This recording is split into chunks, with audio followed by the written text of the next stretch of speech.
Update. Lok Sabha चुनाव में 14 फरवरी को यूपी में प्रवेश करेगी राहुल गांधी की न्याय यात्रा। 30 को जिला मुख्यालयों पर होगी जनसभाएं। दरअसल कांग्रेस के प्रदेश अध्यक्ष पूर्व मंत्री अजय राय ने कहा है कि पार्टी के पूर्व राष्ट्रीय अध्यक्ष राहुल गांधी ने भारत जोड़ो न्याय यात्रा 14 फरवरी तक उत्तर प्रदेश में आने की उम्मीद है। ये यात्रा करीब 11 दिन प्रदेश में रहेगी। यात्रा के आने के बाद हर जिले में विभिन्न कार्यक्रम होंगे। इसके तहत 26 जनवरी को झंडारोहण के बाद हर ब्लॉक में न्याय यात्रा निकाली जाएगी, जो 30 को जिला मुख्यालय पर पहुंचेगी। प्रदेश कार्यालय में बृहस्पतिवार को पत्रकारों से बातचीत करते हुए पूर्व मंत्री अजय राय ने कहा है कि 26 जनवरी को दोपहर में हर ब्लॉक में से निकलने वाली न्याय यात्रा के दौरान रास्ते में पड़ने वाले शहीद स्थलों एवं महापुरुषों के स्थलों पर श्रद्धांजलि दी जाएगी। रास्ते में किसी भी स्वतंत्रता सेनानियों का घर पड़ता है तो सेनानी अथवा उनके परिजनों का सम्मान किया जाएगा, और उसी तरीके से रास्ते में किसी भी वरिष्ठ कांग्रेस नेता का घर पड़ता है तो वहां पर रुककर उनका सम्मान किया जाएगा। ब्लॉक मुख्यालयों से निकलने वाली यात्रा 30 जनवरी को जिला मुख्यालय पहुंचेगी, जहां महात्मा गांधी की प्रतिमा के साथ समक्ष सभा होगी। महात्मा गांधी के विचारों को आत्मसात करने और उसे जन जन तक पहुंचाने का संकल्प लिया जाएगा। एक और अपडेट निकल के आई है। ज्ञानवापी की सर्वे रिपोर्ट सार्वजनिक होने के बाद काशी में पुलिस ने बढ़ाई चेकिंग, सतर्कता, सुरक्षा के कड़े प्रतिबंध। दरअसल ज्ञानवापी की सर्वे रिपोर्ट सार्वजनिक होने के बाद पुलिस काफी अलर्ट मोड में नजर आई है। पुलिस आयुक्त मुथा अशोक जैन ने निर्देशित किया है कि चेकिंग अभियान में सतर्कता बरती जाए। आज गणतंत्र दिवस के साथ कल गणतंत्र दिवस के साथ ही जुमे की नमाज थी, इसे लेकर कमिश्नरेट की पुलिस और एलआईयू को अधिक अलर्ट करने के निर्देश दिए थे। पुलिस सूत्रों की माने तो सोशल मीडिया के सभी प्लेटफॉर्म पर गंभीरता से नजर रखी जा रही थी। कोई भी अफवाह फैलाकर माहौल बिगाड़ने का प्रयास करे तो उसका तत्काल खंडन कर संबंधित के खिलाफ प्रभावी तरीके से निरोधात्मक कार्रवाई की जाए। दरअसल ज्ञानवापी परिसर की भारतीय पुरातत्व सर्वेक्षण की सर्वे रिपोर्ट बुधवार को मुकदमे के पक्षकारों ने सार्वजनिक कर दी थी। सर्वे के दौरान 32 जगह मंदिर में संबंधित प्रमाण मिले। पक्षकारों ने जो सर्वे रिपोर्ट दी है वो 839 पेज की है, जिसमें कहा गया है कि उसमें मंदिर है, उसमें मंदिर था, उसे एक मंदिर तोड़ करके मस्जिद बनाया गया। इस तरह तमाम तरीके की चीज़ें हैं। एक और अपडेट निकल के आई है। एक अकेला मोहम्मद जुबैर गोदी मीडिया और हिंदुत्ववादियों सरकार के काले कारनामों पर है भारी। तमिलनाडु सरकार ने उसे दिया सांप्रदायिक सद्भाव बढ़ाने के लिए सरकार ने सम्मानित किया है। जी हाँ, दरअसल आपको बता दें तमिलनाडु सरकार ने मोहम्मद जुबैर को जो है वो सम्मानित किया है। खास करके समाज में सांप्रदायिक सौहार्द बनाए रखने के लिए जो है वो उन्होंने एक तरीके से ये चीज़ें दी हैं। तो ये एक बड़ी अपडेट निकल के आई है। आपको बता दें जहां मोहम्मद जुबैर को सम्मानित किया गया है तमिलनाडु में, बिहार के वर्कर पे जो फेक न्यूज़ फैलाई गई थी उसको जो है वो उन्होंने एक्सपोज किया था। और इसी पूरे मामले में जो है वो बिहार में आपको याद होगा जब मनीष कश्यप ने अफवाहें फैलाई थी तो उस वक्त जो है वो मोहम्मद जुबैर ने ही जो है वो तमाम उन चीज़ों को जो है वो एक्सपोज किया था, उसका खुलासा किया था, जिसके बाद जो है वो और इसी पूरे मामले में जो है वो इनको सांप्रदायिक सद्भाव बढ़ाने के लिए सम्मानित किया गया है। एक और अपडेट निकल के आई है। बिहार में मोदी को हरा नहीं सकते तो साथ ले लो, ऐसा क्या हुआ जो बीजेपी संग फिर जाने को नीतीश तैयार। इनसाइड स्टोरी समझिए। बिहार के मुख्यमंत्री नीतीश कुमार एक बार फिर से बीजेपी के साथ जाने के अटकले हैं। सूत्रों के अनुसार 1-2 दिनों में बिहार में एनडीए की सरकार बन सकती है। नीतीश कुमार मुख्यमंत्री बने रहेंगे, जबकि बीजेपी के कोटे से 2 उप मुख्यमंत्री बनाए जाएंगे। राज्य में इस समय जेडीयू, आरजेडी, कांग्रेस और वाम दलों का गठबंधन बना हुआ है, जिनका नेतृत्व नीतीश कर रहे हैं। वही deputy CM Tejashwi Yadav NDA में जेडीयू की फिर से वापसी इंडिया अलायंस के लिए बड़ा झटका माना जा रहा है। यानी नीतीश कुमार से बीजेपी के साथ जाते हैं तो राष्ट्रीय स्तर पर विपक्षी गठबंधन को बिहार में मुश्किल हो सकती है।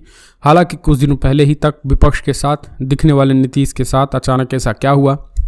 खबर निकल के आई है कि इंडिया गठबंधन में बैठक नीतीश कुमार को संयोजक के पद पर राहुल गांधी संयोजक न बनाए जाने से अब खबर ऐसे निकल के आई कि राहुल गांधी ने नीतीश कुमार के संयोजक बनने पर असहमति जताई थी।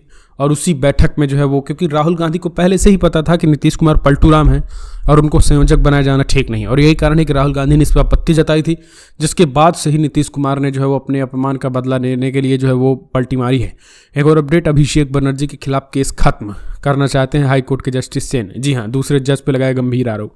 अब समझिए, दरअसल पश्चिम बंगाल की बात करें तो अब धीरे धीरे जो है वो अभिषेक के जो ममता के भतीजे हैं अभिषेक, उनको धीरे धीरे क्लीन चिट मिल रही है। यानी ममता बनर्जी भी अपने भाई भतीजावाद को जो है वो एक तरीके से बढ़ाने के साथ उनको एकदम सेटिंग कर दी है। और यही कारण है कि वो कोर्ट से बड़ा उन्हें जो है वो हाई कोर्ट के जस्टिस जो है वो अब उन्हें क्लीन चिट दे रहे हैं तमाम मामलों में। तो आप समझ सकते हैं सबको अपनी अपनी चिंता है। यही कारण है कि उन्होंने कांग्रेस पार्टी से गठबंधन नहीं किया, क्योंकि ईडी की टीम, ईडी की लगातार छापेमारी उनके भतीजे पर कर रही थी, उनके बहू इस घेरे में आई थी। और यही कारण है कि अब जो है वो ममता बनर्जी जो है वो इतनी आगे निकल गई हैं कि अब पहले गठबंधन के लिए कांग्रेस इंडिया के साथ बैठक की, लेकिन जब अब राहुल गांधी की यात्रा निकल रही है तो साथ शामिल होना तो छोड़िए, कांग्रेस जो है वो राहुल गांधी की सभा की भी इजाज़त टीएमसी नहीं दी है। ऐसी खबर निकल के आई है कि टीएमसी जो है वो उनकी रैली की भी इजाज़त नहीं दिया है। पहले तक इंडिया गठबंधन की बैठकों के साथ साथ नजर आ रहे थे, अब ममता बनर्जी 24 में लोकसभा चुनाव से पहले अकेले लड़ने का ऐलान कर दिया।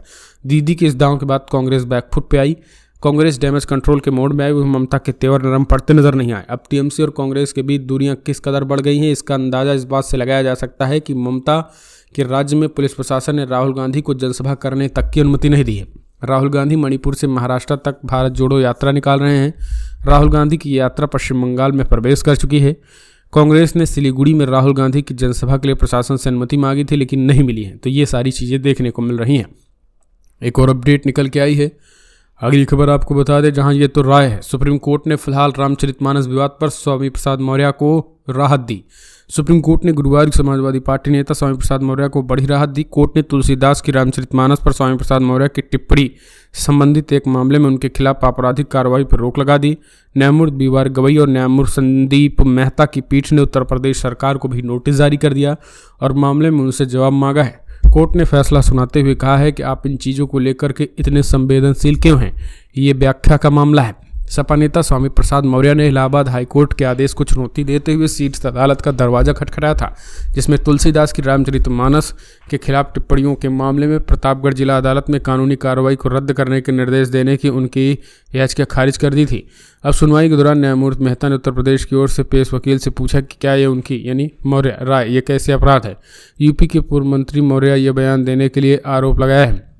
तो इस तरीके से ये चीज़ें जो हैं। एक और अपडेट निकल के आई है, तल्खियों के बीच मोइज्जू को याद आई सदियों पुरानी दोस्ती, गणतंत्र दिवस पर दी बधाई। बीते कुछ दिनों से चले आ रहे राजनीतिक गतिरोध के बीच मालदीव के राष्ट्रपति मोहम्मद मोइज्जू ने भारत के 75वें गणतंत्र दिवस के मौके पर शुभकामनाएं दी। मालदीव के राष्ट्रपति ने भारत के नाम अपने बधाई संदेश में सदियों पुरानी दोस्ती को याद किया। मालदीव के राष्ट्रपति कार्यालय ने एक बयान में कहा कि राष्ट्रपति मोहम्मद मोइज्जू ने भारत के 75वें गणतंत्र दिवस के अवसर पर भारत के राष्ट्रपति और प्रधानमंत्री को बधाई और शुभकामनाएं भेजी।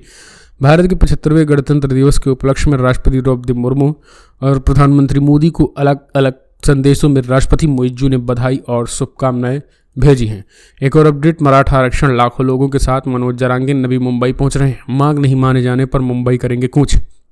बड़ी अपडेट निकल के आई, जहां शिवबा संगठन के अध्यक्ष मनोज जरांगे पाटिल के नेतृत्व में लाखों मराठों ने आरक्षण के लिए अंतिम लड़ाई शुरू करते हुए शुक्रवार को गणतंत्र दिवस के दिन तिरंगे और भगवा झंडे लहराते हुए विभिन्न बिंदुओं से शुक्रवार को मुंबई की सीमा में प्रवेश किया। मनोज जरांगे जिन्होंने जालाना से मुंबई तक 6 दिनों तक मार्च किया, वर्तमान में नवी मुंबई में अनिश्चितकालीन भूख हड़ताल पर बैठ गए हैं। अब वो सुबह 11 बजे से नवी मुंबई में अपना अनशन शुरू कर चुके हैं। मनोज जरांगे ने महाराष्ट्र सरकार को आज रात तक मराठा आरक्षण को लेकर के सरकारी संकल्प जारी करने का अल्टीमेटम दिया है।